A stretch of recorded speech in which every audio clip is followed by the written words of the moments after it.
U.S. Secretary of State Rex Tillerson arrived in China for talks that will include the crisis over North Korea's nuclear, missile programs and trade.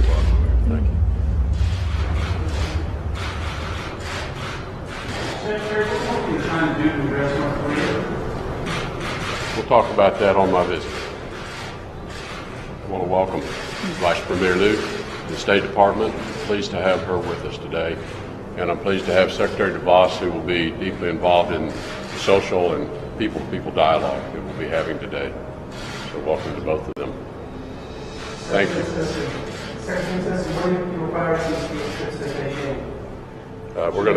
We have preparation for President Trump's important visit, so we want to talk about the agenda for that visit, and then we'll continue our discussions on a number of other issues that are important, but certainly North Korea will be on the table for discussion. Thank you.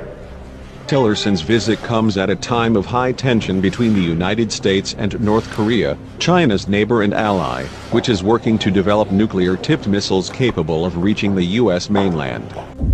Late last month, North Korea fired a Hwasong-12 over Japan, which traveled 2,700 kilometers and reached a maximum altitude of about 550 kilometers. China today announced that it will close all North Korea business in the country within 120 days. China announced it will ban all joint ventures with North Korean entities and close existing ones within 120 days. The country's Ministry of Commerce explained that the measure is in line with UNSC Resolution 2375, which imposed sanctions on Pyongyang over its most recent and most powerful nuclear test. The resolution requires UN member states to prohibit their nationals from entering into new businesses with companies and individuals from Pyongyang.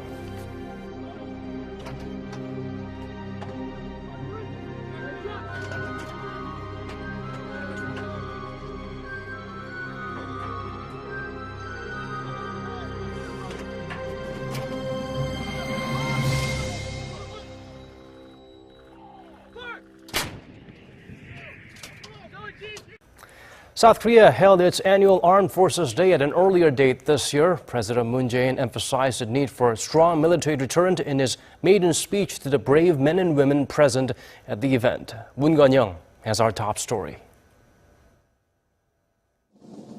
A powerful military deterrent is the only way to bring peace and prosperity on the Korean peninsula.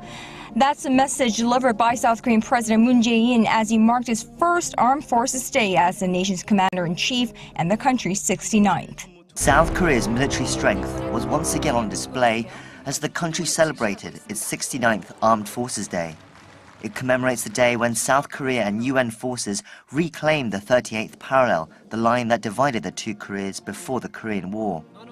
This year, the ceremony took place a little earlier than usual, as the October 1st date of the anniversary falls during the Chuseok national holiday. 3,500 people attended the ceremony, staged at the Navy's 2nd Fleet in Pyeongtaek, the first time it's been held at a naval base. It's also near the location of several deadly clashes with the North over the years, a reminder that the Koreas technically remain at war. The ceremony is seen as a chance to show off South Korea's military hardware to the world, and especially to North Korea. In light of Pyongyang's recent provocations, Seoul was also keen to emphasize its own ballistic missile capabilities. On show were several weapons from the Kill Chain Deterrence Plan, which targets North Korea's key nuclear bases in the case of an attack. It includes the Hyunmoo-3 cruise missile and the Hyunmoo-2 ballistic missile, which recently had its range extended to 800 kilometers and was tested earlier this month in a show of force after one of Pyongyang's ballistic missile tests. To display the strong alliance with the U.S. military, General Vincent Brooks of the U.S. Forces Korea was awarded the Tongil Medal, South Korea's top national security merit, for his dedicated service, the first time a U.S. commander in Korea has been recognized for Armed Forces Day. Moon Jae-in had emphasized his priority for pursuing a peaceful solution, but with the current tensions on the peninsula, the president recognized the importance of Armed Forces Day as a show of the country's military readiness.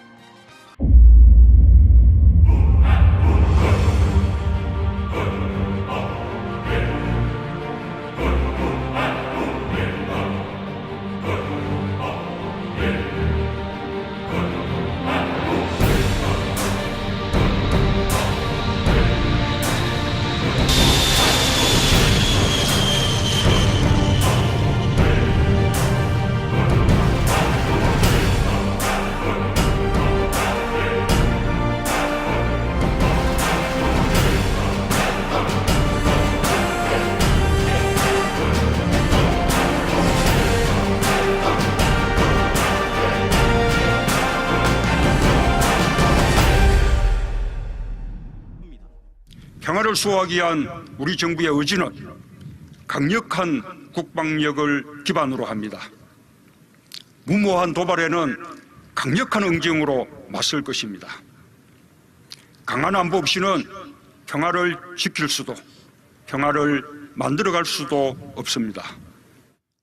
Speaking before some 3,700 military officials and men and women in service at the Navy's Second Fleet in Pyeongtaek, South Korea's new commander-in-chief called for utmost efforts to beef up the nation's own defense capabilities. That includes the kill chain preemptive strike system, the Korean air and missile defense, and the Korean massive punishment and retaliation plan. 더불어 한미 연합 방위 능력도 강화해야 합니다. 한미 동맹의 확장 억제력이 실효적으로 발휘되어야 북한의 핵 도발을 원천적으로 억제할 수 있습니다. That joint deterrence, however, must be led by the South Korean military. President Moon highlighted the need to bring back wartime operation control, or OPCON, of its own armed forces at an early date.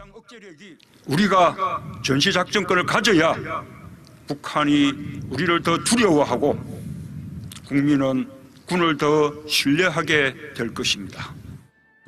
South Korea was originally scheduled to take back the wartime OPCON of its military from the U.S. at the end of 2015, but the transfer was delayed indefinitely under the former Park Geun-hye administration, which cited a need to further develop the country's own defense capabilities first.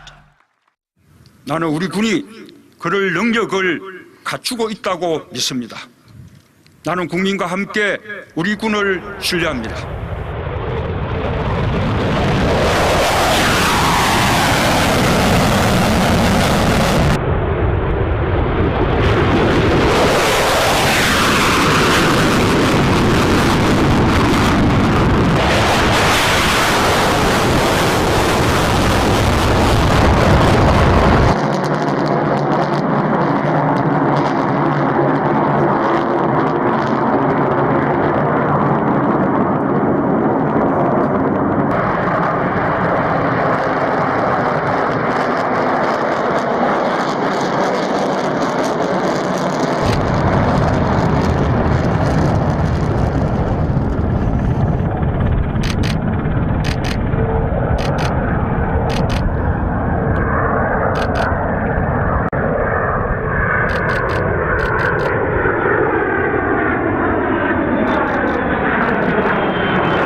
This is the first time for the official Armed Forces Day ceremony to take place at a naval base and not the usual Kaedongdae military complex.